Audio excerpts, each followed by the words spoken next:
الراجل عم بسيوني الله يسامحه كان حي او ميت. ما دخلت فبزقني كده في الزنزانه. عم بسيوني ده الشاويش؟ لا، المخبرين. مخبر. هقول لك عليهم شويه، ناس غلابه رخريج. فراح زقني اتاري فيه. كان زمان الزنازين دي فيها سراير، يعني عمود حديد من هنا طالع، عمود حديد من هنا طالع، وبيحط عليه لوح خشب او كده. ايام السجن ما كان محترم.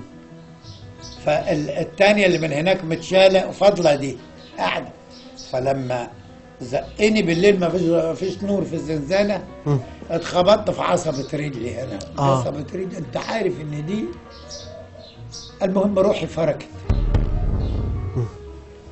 يعني كنت في نص غيبوبة، فتسحبت إلى حيطة أسند ظهر عليها، وعشت غيبوبتي بتاعت عصبة الرجل. تمام. قاسية. قعدت روحي مش في إيدي.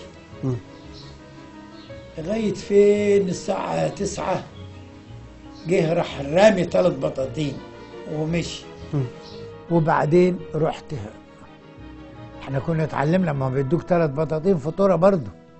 فرشت واحده وطبقت واحده، عملتها مخده، واحده اتغطى بيها. الكلام ده احنا كنا في ايه؟ في اكتوبر،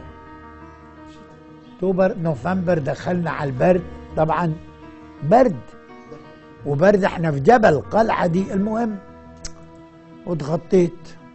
وبعدين بعد شويه حسيت ان انا زي ما اكون عرقان. بتعرق جامد. بعمل كده لا مؤاخذة، لقيت مية.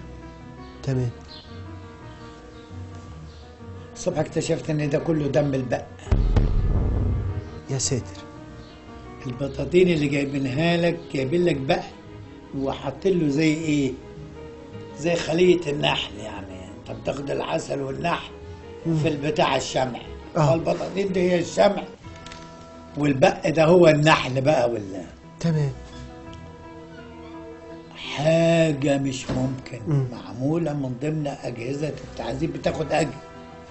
يعني البق بياخد أجر عليك.